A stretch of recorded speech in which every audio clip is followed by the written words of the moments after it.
2024. It sure was a year. All 12 months of it, definitely a year that happened. Well over 300 days in it, many of which had new video games for sale. One journey around the sun for Earth, as we continue to make electronic distractions from the nature of our continued journey, hurtling uncontrollably through space. I played a lot of video games in 2024. Too many video games, one might say. My job is professional video game opinion haver, and I sure did play a large number of games, looking for things that I could tell you were worth also making the time to experience. The following is a list of the video games from 2024 that I wanted to give awards to, because I thought they did something notable or worthwhile that I appreciated. It's not a nicely rounded number like a top 10 list, because I liked an awkward number of things that I wanted to celebrate.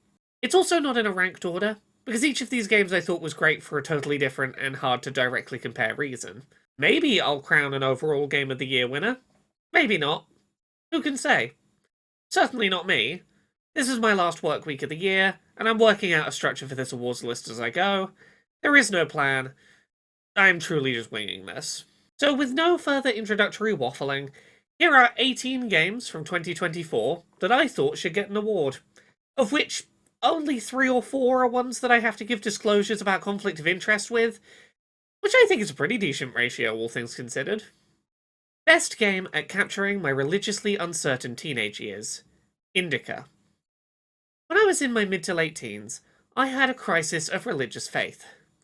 I grew up Christian, going to church with my mother on Sundays, evening youth group meetings twice a week, and even helping run my church's tech desk for several years. Sure, I had questions about how my faith lined up with my understanding of science and how it explained the nature of the world, but I was able to come to answers that I found personally satisfying to those questions of literal fact versus my religious faith. For me, the breaking point in my faith came as a result of my journey as a trans woman. I started to ask questions that I found harder to answer.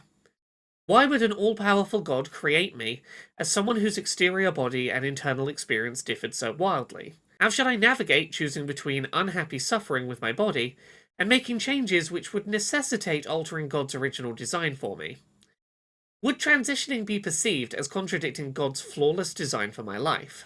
The problem that I experienced was that when I brought these doubts to my pastor, I was made to feel that the very act of questioning my faith was, in and of itself, a sign of religious failure. Religious doubt was a sign of the devil trying to worm his way in and attack my relationship with God. The problem is, the devil was making some really compelling points about the contradictions inherent in my faith. In a world where I couldn't be honest about those doubts for fear of being seen as impacted by sin, I journeyed alone with those doubts, the devil personified. A journey that ultimately ended with my walking away from my belief in Christianity. There are times I miss the comfort and certainty that religious belief brought me, but after being made to walk that road alone, something in me changed. I might have wanted to still tell myself I believed, but true belief isn't something one can manifest through sheer force of will alone. I might not have been ready to be a disbeliever, but the undeniable truth was that I no longer believed. I know I've not really spoken much about Indika itself during this award explanation, but that's because Indika is a relatively short and linear narrative game, and one that I think I do a greater service by discussing my relationship to it, rather than going too into depth on its own specifics. Indika is maybe 4 hours long, and follows the story of a nun who finds herself visited by the devil while trying to deliver a letter to a religious figure a few days' walk away. The game explores the nature of religious faith, and how religious contradictions can turn into doubt when isolated from the context of the church. Indika is a fascinating game, and one that I found particularly effective as someone who spent most of my young life as a believer. It explores the fear and self-loathing that can come with religious doubt in really interesting ways, and the experience of clinging onto belief in a religion whose followers seem perhaps to want you expelled from their ranks. Indika is a masterful video game, and one that did a wonderful job of forcing me to explore feelings that I hadn't taken time to really explore in many years. Best Souls-like with a huge gun and woke politics. Another Crab's Treasure. On the surface, Another Crab's Treasure is a pretty easy game to explain. It's a colourful Dark Souls-inspired game where you play a hermit crab attacking enemies using a fork, wearing trash as temporary shells, trying to get your home back from a loan shark. Also, you can give the little crab a huge handgun, and that's pretty funny. Now, as someone really big into advocating for video game accessibility, Another Crab's Treasure was a really notable release this year, in no small part because of how it demonstrated how the Souls-like genre could integrate Celeste-style granular difficulty tweaking assist features to make the genre more accessible for disabled gamers. Enemy damage and player health could be tweaked, shells could be made more durable, game speed could be altered, and both parry and dodge timings could be made more forgiving, among other small tweaks, to make the game's intended, tough but overcomable difficulty curve achievable for a wider range of disabled gamers. Plus, if you ever got truly stuck, pulling out a gun would allow you to kill any enemy, bosses included, in a single range shot. Additionally, the game's plot honestly surprised me with its level of depth.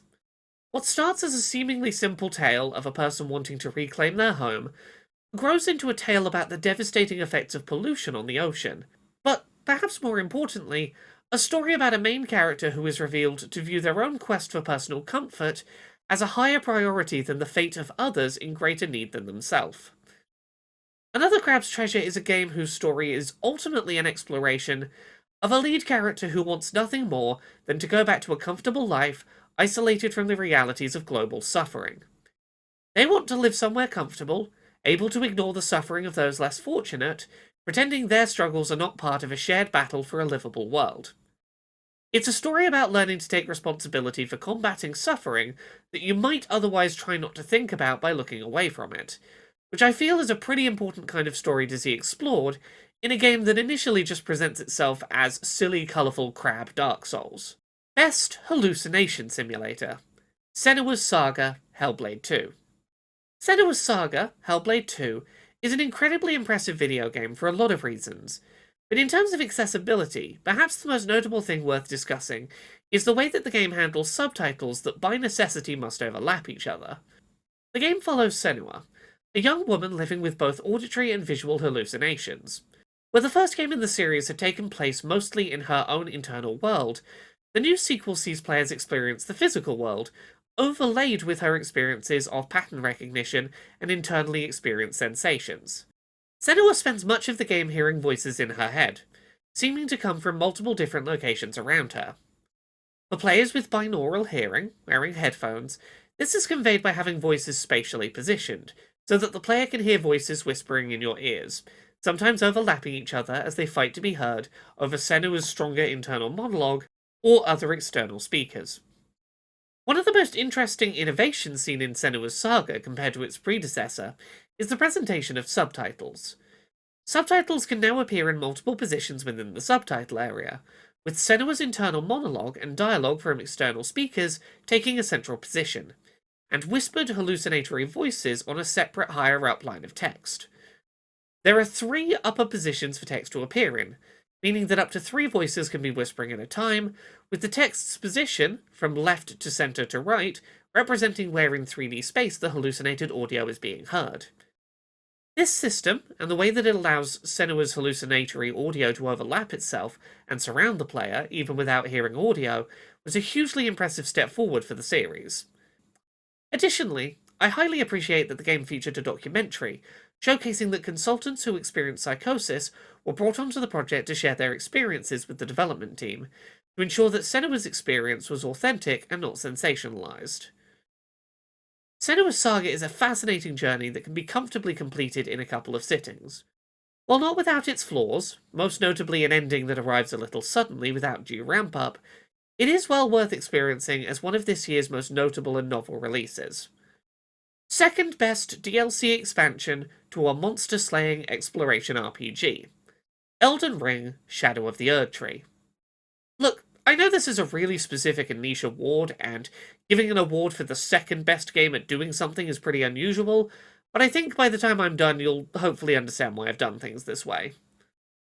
Any other year, Shadow of the Erdtree would have been an easy shoo-in for best DLC of the year. The expansion adds a huge new area to the already expansive and content-dense Elden Ring, packed full of new boss monsters to challenge, new weapon types to experiment with, and an upgrade system designed to keep the DLC challenging for players regardless of how far they are into a playthrough of the base game.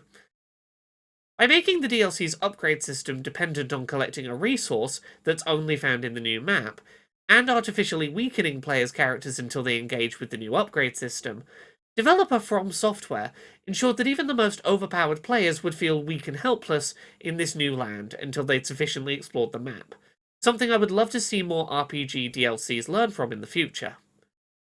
While Shadow of the Erdtree's more vertical map layout occasionally made map navigation a little frustrating, this DLC largely delivered in providing an additional slice of an adventure for those craving more of what I would argue is From Software's best quality video game to date.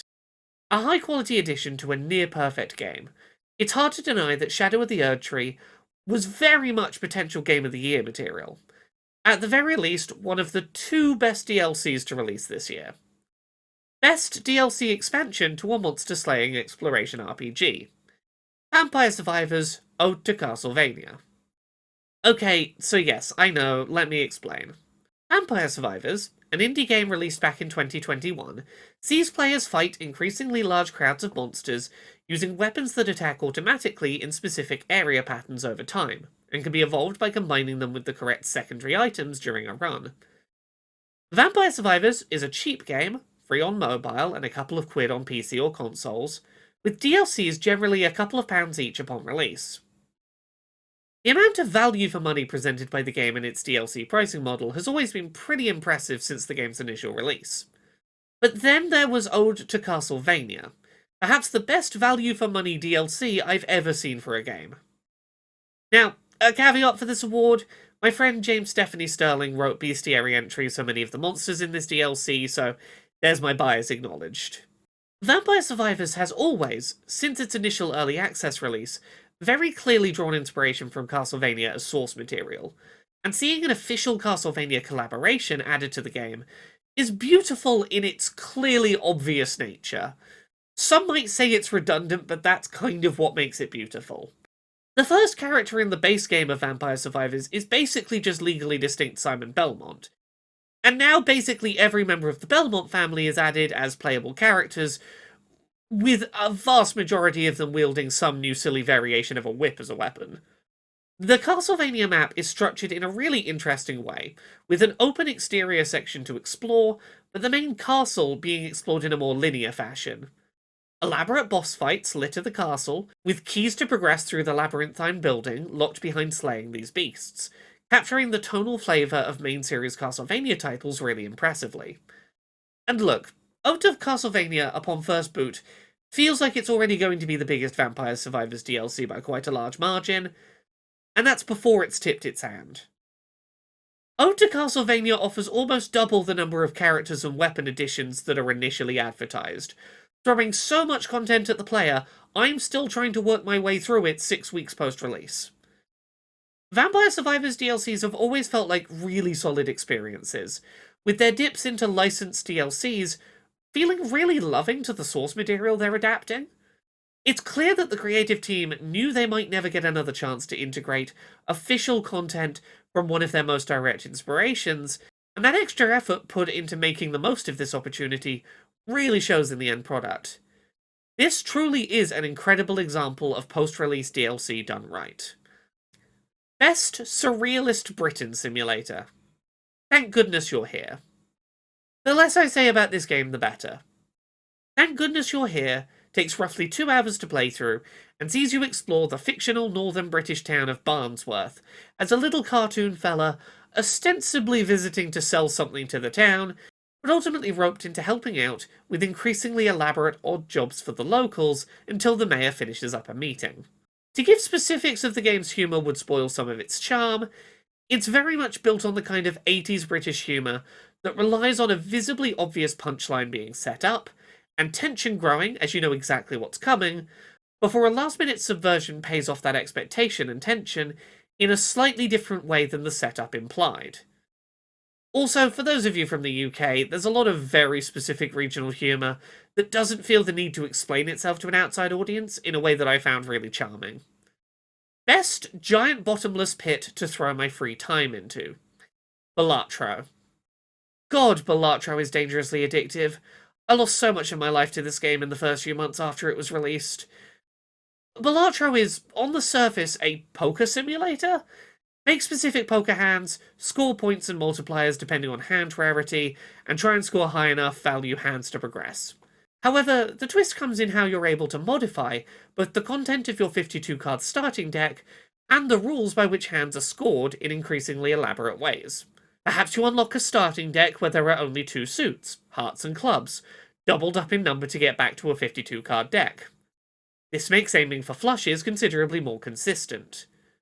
Perhaps you then start focusing on converting the value of cards in your deck into 10s, so that you can start playing the normally illegal 5-of-a-kind hand. Then perhaps you add a walkie-talkie joker, which offers you a score multiplier every time you play a 10 or a 4. 10-4 over, increasing the value of your 5-of-a-kind made out of 10 of hearts cards even further. The more you play, the more elaborate things become. To say Balatro is a poker simulator may be true in the most basic of senses, but it's more a randomized deck-building roguelike game about discovering synergies and working out how best to score points while digging for that one card you know is going to burst your strategy wide open. God, it's really hard to put down once you pick it up. It's a game that knows exactly what it wants to be and focuses on that vision with laser precision. Accessibility innovation that made me cry. Prince of Persia: The Lost Crown.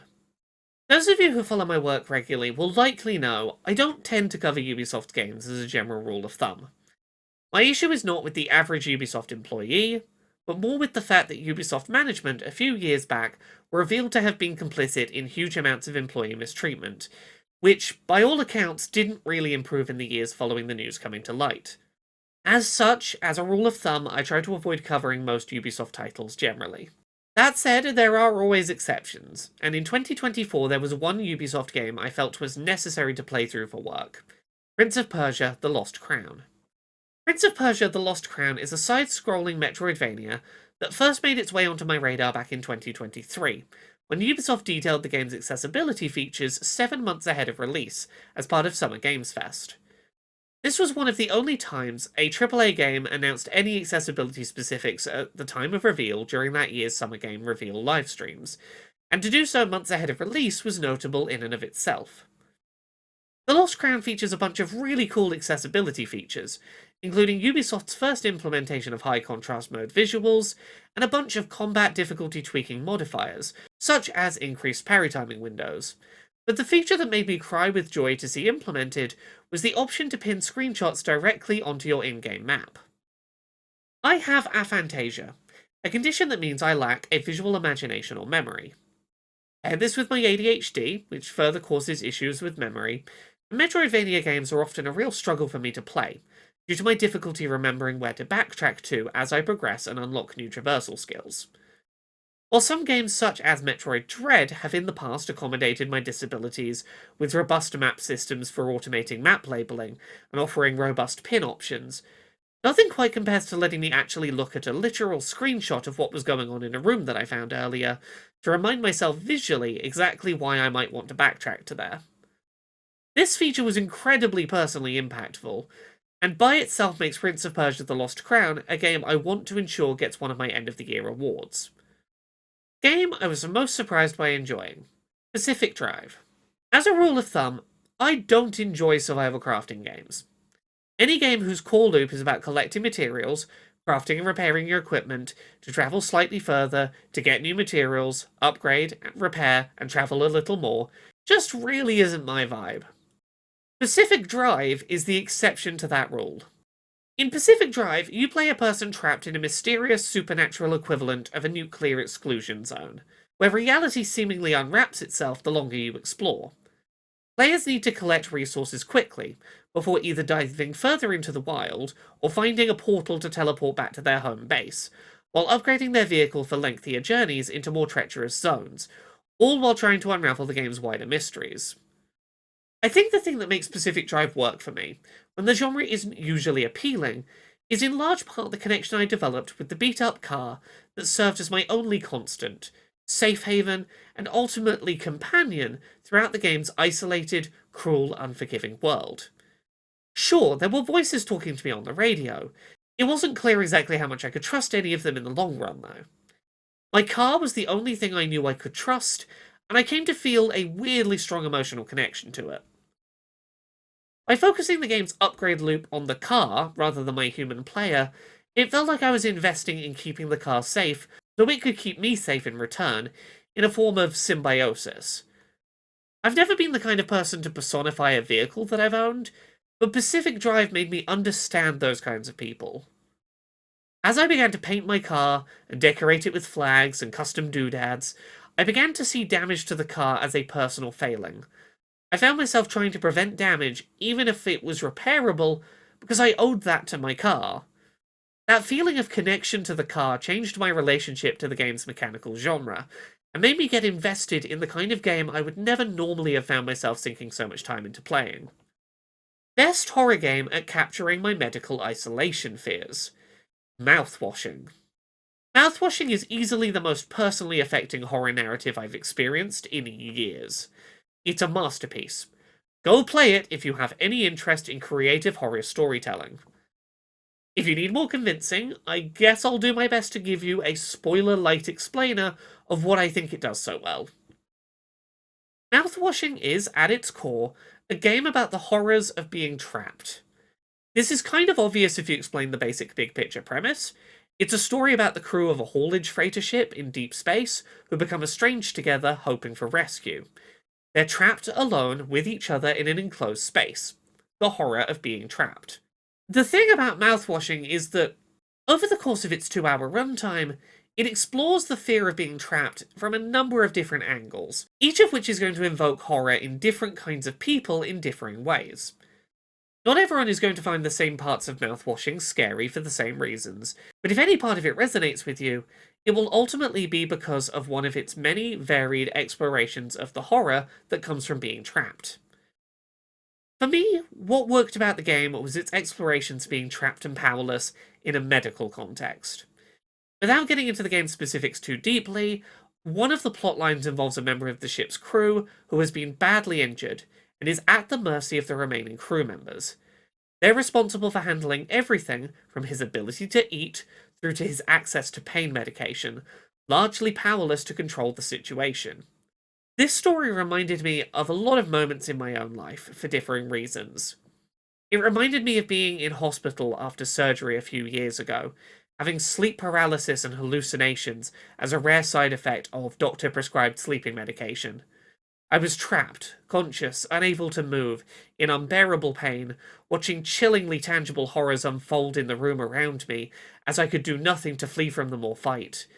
The doctors denied that my medication was responsible, said it was incredibly unlikely I'd have such a rare side effect, and insisted I take them again. A second night of the same inescapable torture. It reminded me of being a child, being spoken over in medical settings as though I wasn't even there. It reminded me of the horrors of being seen as an inconvenience due to my disabilities as a child, being told to my face that the suffering I was experiencing needed to end not because I deserved respite, but because of the negative impact my suffering was having on others. Mouthwashing was incredibly impactful for me in ways that I don't want to spoil the specifics of. It's a hugely effective exploration of the horrors of being trapped that tackled the theme from numerous angles in an impressively short runtime. It's fantastic, if heavy, and well worth checking out. Best collection of games I'm fascinated by, but perhaps don't always love. UFO 50. UFO 50 is, at its most basic, an anthology collection of 50 games released for a fictional retro games console. They're sorted into chronological order, with some games clearly drawing inspiration from those released prior. Not every game is great. Early on, many of them are confusing, obtuse, and feel barely worth the time to explore. Having poured many hours into UFO 50, I can say that while there's a lot of content in the game that I don't really enjoy playing, or that is actively frustrating to engage with, the experience overall captures something very authentic about exploring weird old games that you don't have much context for, and in doing so did manage to spark a weird kind of nostalgic joy in me. UFO 50, for me, was reminiscent of being a kid in the 90s and finding one of those bootleg 100 games in one Game Boy cartridges at a car boot sale. Half the games didn't even boot up, those that did had weird titles and no instructions on how to play them, but it was 100 games on one cartridge, and the search to explore them all and find the hidden gems buried within was like a treasure hunt. Sometimes sticking with a game long enough would let the pieces finally fall into place, and suddenly the intent of the designer would crystallize, revealing something really fun hidden behind a previously lightly baffling exterior. UFO 50 is a game I've gone through a lot of feelings about as I've played it. There's honestly a lot of really fascinating game design on show in the anthology, and I can't deny that having to fight through obfuscation to understand gameplay mechanics is part of its charm. Sure, initially I was genuinely frustrated by some of the games in the collection, but the feeling of satisfaction inherent in finally understanding a game's hidden mechanics and coming to understand what it wants is core to what makes the overall experience so memorable. I don't always love UFO 50, but I certainly am fascinated by it the more time I pour into its mysteries. Game that made me love an autistic yeti. The Legend of Zelda: Echoes of Wisdom. If I'm honest, I was a little skeptical of Echoes of Wisdom before the game released. Don't get me wrong, I've spent years asking Nintendo to let Zelda be the playable hero of her own adventure, but I did have some reservations. Eiji Aonuma has, in the years since Breath of the Wild's E3 debut in 2016, made some comments about what it would take for the Zelda series to have a playable female lead, and some of those comments made me feel a little uncomfortable. To paraphrase, his attitude was that there needed to be a girl gameplay reason for that kind of game to exist, and seeing the initial gameplay trailer reveal highlight that Zelda wouldn't be wielding a weapon directly in Echoes of Wisdom did make me get a little concerned that those statements were perhaps reflective of the game we were going to receive. And don't get me wrong, some of that DNA did make it into the final game. It's weird that the game's prophecy talks of a hero, but that hero is referring to Link rather than Zelda, the character you're adventuring as. It didn't stop feeling weird that Zelda had to transform into Link with magic to wield weapons directly. That stuff did feel a little disappointing in places. That said, I genuinely do love Echoes of Wisdom as a game, and would really love to see more 2D Zelda games that follow in its formula in the years to come.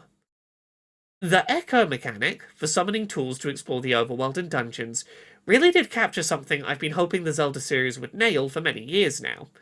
A proper balance of traditional-style Zelda dungeon design that isn't at odds with an open toolbox approach to puzzle-solving and exploration. The main 3D Zelda games could really learn a lot from Echoes of Wisdom in that regard. Despite my initial skepticism, I do love the combat in Echoes of Wisdom. Once I got over my frustration that Zelda wasn't allowed to directly wield a weapon, I found that summoning monsters to fight on Zelda's behalf felt oddly thematically appropriate for a member of the royal family, perhaps accustomed to having soldiers fight on the front lines for her. I started to treat it more like Zelda was an MMO summoner class, or a Pokemon trainer sending out captured creatures to battle, and that mental reframing really made the combat system click for me. And most importantly, there's a couple of storylines in the game that genuinely moved me. I loved a great deal of the way that the game represented Link as a character who was non-speaking as a result of childhood trauma, despite the way that that narrative thread ultimately resolved. And the storyline involving Conde, the Yeti convinced he'd been abandoned by his family for not being well-behaved or productive enough, resonated incredibly deeply with my experiences growing up as a self-blaming autistic child with an absent parent. Conde, it's not your fault. It never was. I love you, and I want to hug you and tell you that everything's going to be okay. Easiest to recommend game of the year. Astro Bot. If I was going to name a singular game of the year based on my head rather than my heart, it would probably be Astro Bot, in that it is the one game on this list that I truly cannot find fault with. No caveats, it's just truly magical. Astro Bot is a 3D mascot platformer that stands toe-to-toe with the best examples of the genre from Nintendo over the years. You play a tiny robot trying to explore galaxies, find their missing friends, and reassemble their PS5-shaped spaceship to be able to travel home. Every level is full of creative ideas, both mechanically and aesthetically, with no concept left to outstay its welcome. Every level is exactly as long as it needs to be to explore its gimmick, then you move on to something else, constantly exploring novel concepts, all excellently executed. Considering the number of different mechanics on show, the fact that they all feel as good as they do to play through is impressive by itself. Add on to that the fact that the game makes incredible use of the PS5 controller's features for immersion, with controller rumble, for example, emulating the different feels of running over snow as compared to metal, or emulating raindrops falling on the top of the controller, and the overall experience is 20 hours of flawless and engrossing platformer gameplay. There may be games on this list that had greater emotional impacts on me, or that I connected with in more lasting ways, but there's no game on this list that's as overall easy to recommend to as wide a range of people without having to list any caveats. Astro Bot is a masterpiece of a game. Truly, I have no complaints. My head logically says this is Game of the Year, even if that's not the answer my heart is going to give by the end of this list. In a just world, it should be Game of the Year, and I'm glad other people are giving it Game of the Year, even if I haven't landed there myself today. Humans aren't rational, it's fine. First Game of the Year with my name in the credits. Life is Strange Double Exposure. Look, obvious caveat here, I worked on this game as an accessibility consultant, so I can't be trusted to have an honest opinion. That said, damn, I really enjoyed Life is Strange Double Exposure. It took some narrative swings, and I can understand that they were divisive, but I really like a lot of what this game did. Let's start with the obvious. Not everyone is happy that Double Exposure takes place in a timeline when Max and Chloe broke up. I get it.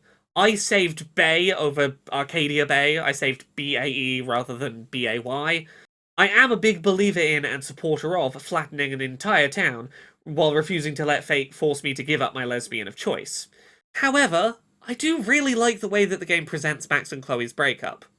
We get a story of a relationship that couldn't survive the fact that Chloe could never be certain Max wasn't manipulating time, a desire to experience life fully, negatives and all, layered with survivor's guilt over being alive at the cost of the deaths of an entire town.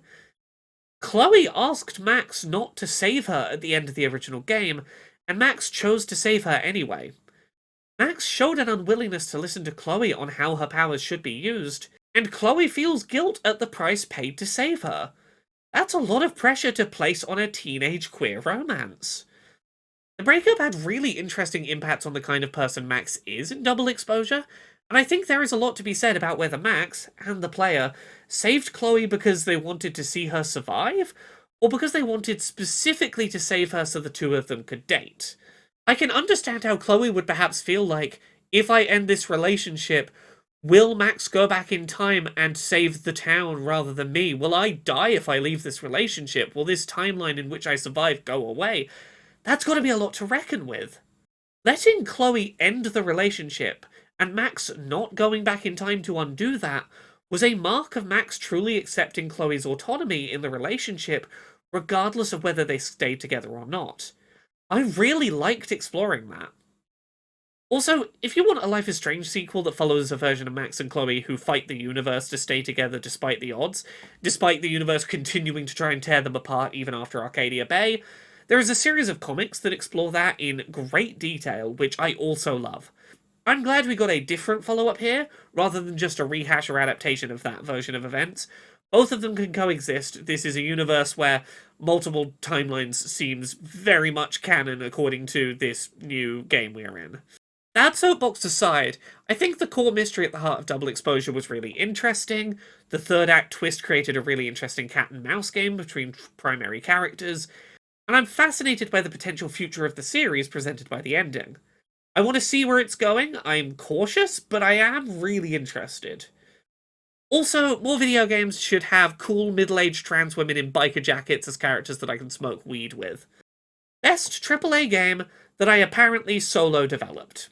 Dragon Age: The Veilguard. God, there were some weird fucking conspiracy theories on the internet when I first announced I'd worked on Dragon Age: The Veilguard a few days before it released. Obvious caveat, I am biased, I worked on that game, so ignore my praise, you know the deal. 4 years ago, I was invited to do some work on Dragon Age: The Veilguard. My job role in the credits is listed as Cultural Consultant. That's, officially, all that has been said about my role on Dragon Age. That didn't stop a lot of weirdos on the internet insisting that I was responsible for everything, ranging from casting voice actors, to elements of trailer design, to the plotlines of side characters, ranging all the way to suggestions I was a secret lead writer on the project with final say on major plot elements that was able to override higher-ups at BioWare. It got to the point that I ended up just joking and telling people that it was a solo-developed indie project. It was a weird week. However, biases aside as best I can, I want to talk about some of the things I really do love about Dragon Age the Veilguard. You know that I'm being sincere in that I'm currently on my 3rd playthrough of the game in fewer than 6 weeks. As a lifelong fan of BioWare's story-focused RPGs, I'll be honest, my heart has always been more aligned with Mass Effect historically than Dragon Age. That's not to say I disliked past Dragon Age games, far from it. I love Dragon Age Inquisition in particular, but there were a lot of caveats to my praise for that game and much of the earlier series. For all my love of the world building, characters, and overall plot, Dragon Age's combat never really vibed with me as well as Mass Effect's more action-oriented combat systems. Dragon Age Inquisition in particular, as a game, in my opinion, really struggled with overcomplicating how side quest content was presented to the player, letting the player loose into wide open world areas too quickly without a proper sense of how much side content was important or not, see players who never leave the hinterlands, and took too long to establish its core plot, not introducing the villain or allowing companions to open up to the player until Skyhold is reached. For me, Dragon Age the Veilguard fixed basically all of the issues that had, for me, made Dragon Age games titles that I always initially struggled to get into. The opening sections of the game are a lot more linear and plot-heavy to establish the world and its stakes. The new action combat felt immediately more responsive, side quest content was better parceled out over time, and companion bonding content began much earlier in the game. Mass Effect 2 has always been my favourite BioWare game, and in no small part that was due to the game's final act, in which you're sent on loyalty missions to bond with your crew before the suicide mission. You're prepped to expect many of your characters may not survive. Those were the game's most memorable missions, the times you truly connected with your companions, and I always wished they would see a return. Dragon Age the Veilguard essentially turns these loyalty missions into lengthy, game-long quest lines that stretch right from character recruitment through to the moments before the point of no return. This increased focus on getting to know your companions, seeing them get to be the main character of their own little episodic adventures, for me really strengthened my connection with the party in ways that I found delightful. Sure, I accept I am biased about this game, but I wouldn't be on my 3rd playthrough in just 6 weeks if I wasn't seriously in love with the experience. RPG, I think, was technically best on paper of the year. Final Fantasy VII Rebirth. Final Fantasy VII Rebirth is an absolute beast of a video game. Well over 100 hours long, it lovingly recreates a sizable portion of one of the best JRPGs of all time, in impressive open-world glory, with an incredibly fluid, combined action and turn-based combat system, and the devs somehow found the time and budget spare to fill it with a frankly unimaginable number of fleshed-out and varied minigames. Seriously, Queen's Blood by itself could have been a spin-off mobile title, even without the Yu-Gi-Oh! Style Awakening the God Cards style subplot, and I'd have happily played hours more of it. Why is Rebirth not further up my list if, on paper, it's such a spectacularly impressive title? Well, honestly, mostly it's because it's part 2 of a remake trilogy, and there's still uncertainty as to how much Part 3 will stick to the original game's plot or go off in a wildly varied direction, and whether that choice will be good or bad. Part 3 of this series is going to have a huge impact on my feelings about both entries that came before it. Put simply, and I know this is maybe not fair, until Part 3 releases, I don't know how Part 2 is going to stand the test of time. Frankly, I don't want to give this incredibly polished game my overall Game of the Year award, in no small part because that might look silly in hindsight when Part 3 releases. Now, is that fair to Rebirth? Maybe not, but I'd rather hold the top spot for something that is new and adventurous, and not a remake of an existing game, whose fate isn't partially tied into a future entry's quality. This game is fantastic, but it's built upon groundwork of something I played a few years ago. It's waiting to be completed. There's a lot of things that don't make me spark with joy to make it my Game of the Year. Fair or otherwise. RPG, I think, will stand the test of time. Metaphor re Fantazio. Metaphor re Fantazio is in many ways a pretty rough game to recommend. Its pacing is at times a bit wonky, its dungeon balancing is a little harsh on MP availability, and certain fights are unnecessarily restrictive in the rules you need to follow to progress. It's full of little issues that are, for many, going to be a big turn-off to playing. At times, I found it frustrating. I definitely didn't find it as easy to stick with as some of the other games I played this year. However, it's also one of the most impressively written narratives I've ever seen in a game, painted with an unbelievably stylish aesthetic I can't get enough of, and a party of characters exploring a world I genuinely found myself caring to learn all I could about. The best way I can sell the game is probably like this. Metaphor Fantazio is a JRPG about how stories depicting heroes overcoming evil and ridding worlds of discrimination, in the process often not only oversimplify the reality of that kind of task, but can end up pacifying potential revolutionaries who get catharsis from those stories rather than from attempting to be that change themselves in the real world.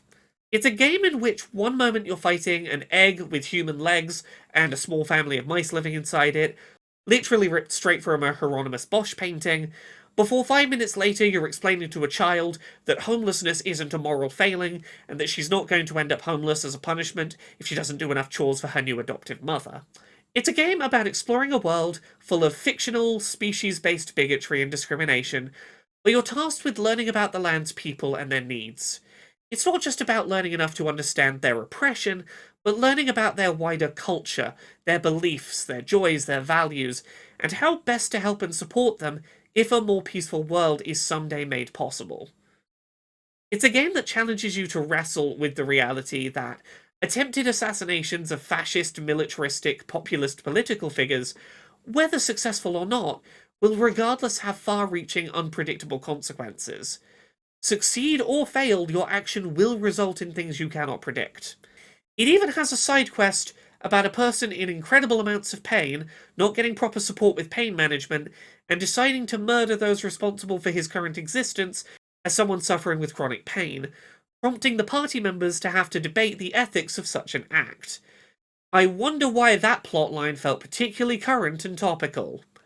Metaphor Fantazio may have a handful of gameplay issues, but it's undoubtedly the 2024 video game that I will be thinking about most deeply in the months to come.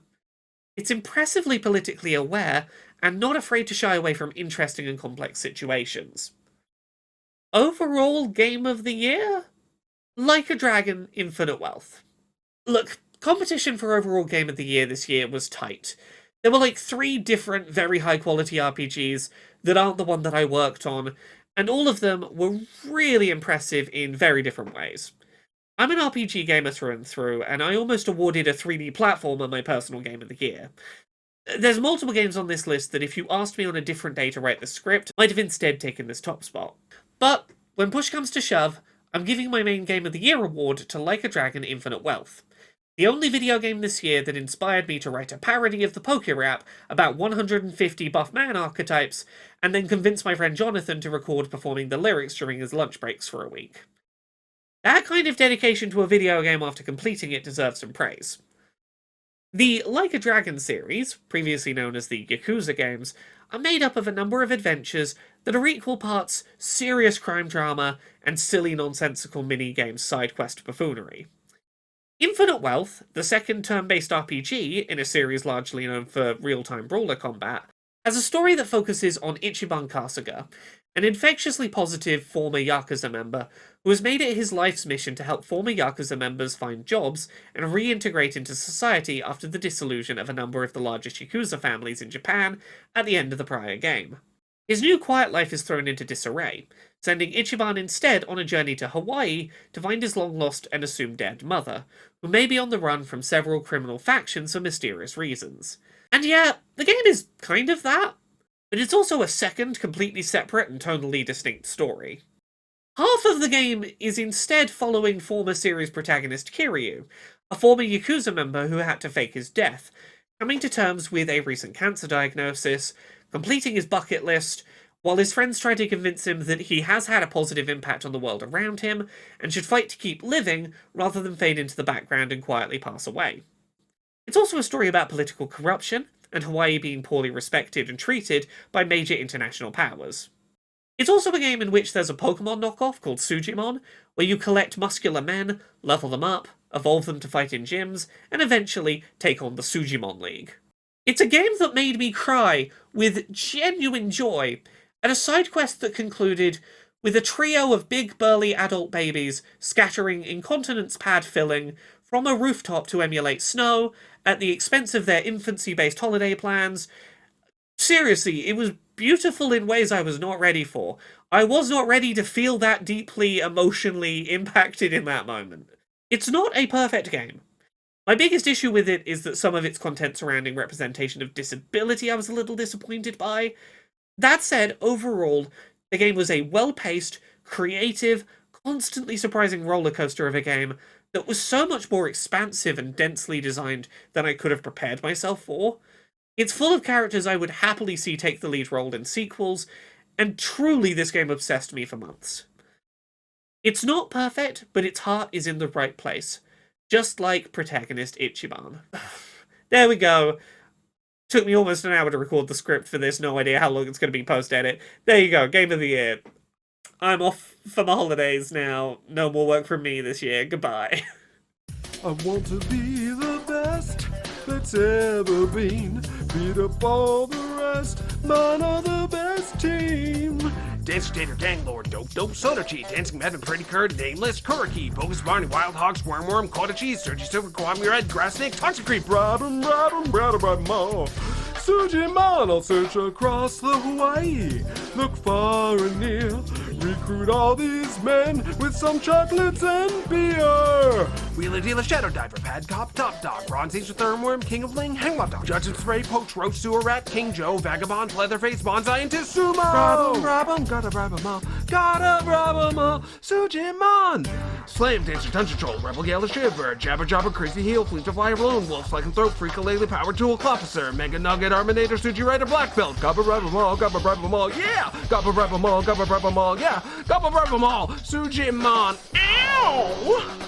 Blackmailer, Dysentery, Party Prowler, Gang Punk, Jaws of Death, Hot Stepper, Basket Case, Cosplayer, Kiryu, Resurrected, Sushi Fruit, Sternworm, Gardener Gnome, Monster Healed, Coconut Job, Oil Baron. At least 150 or more to see. To be a Sujimon master is my destiny. Wipeout, Mod Goblin, Each Baller Gang Boss, Boomstick, Death's Head, Bone Cleaver Delinquent, Mad Mechanic Suji Bear, Captain Cruncher Danbot, Tank Commander Dojo Master, Bachin Alpha, Majitma. Ooh, we're almost to the halfway point. Going great so far. God, there's a lot of guys trying to stab me in this game. Break time's over. Here we go!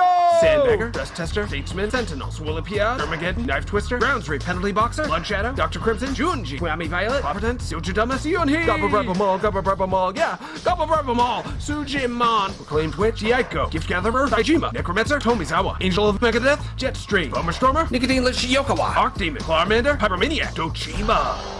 At least 150 or more to see. To be a Sujimon master is my destiny. Hunter, Gorgon Gormon, Hand Dog, Sakekick, Kiwami Blue, Trumpet Star, Gigantis, Yakuza, Rogue Rikishi, Baron Lude, Extermination Kun, Sparkle Knot, Heavenly Host, Gains Chaser, Tiger. Oh, catch your breath, man. Shake out those lips. It's downhill from here. Just 24 more to go.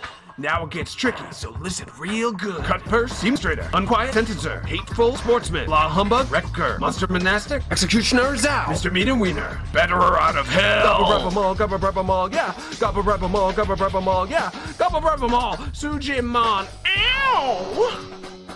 Endorse Boxer, Lumberjackass, Dojo Disgrace, Abstracted Defiance, Machine, Partier, Kiwami Green, Kiwami Gold, Chitose, Akiyama, and Legendary Bear. Gotta catch 'em all, Sujimon. Gotta catch 'em all, Sujimon. Gotta catch 'em all, Sujimon.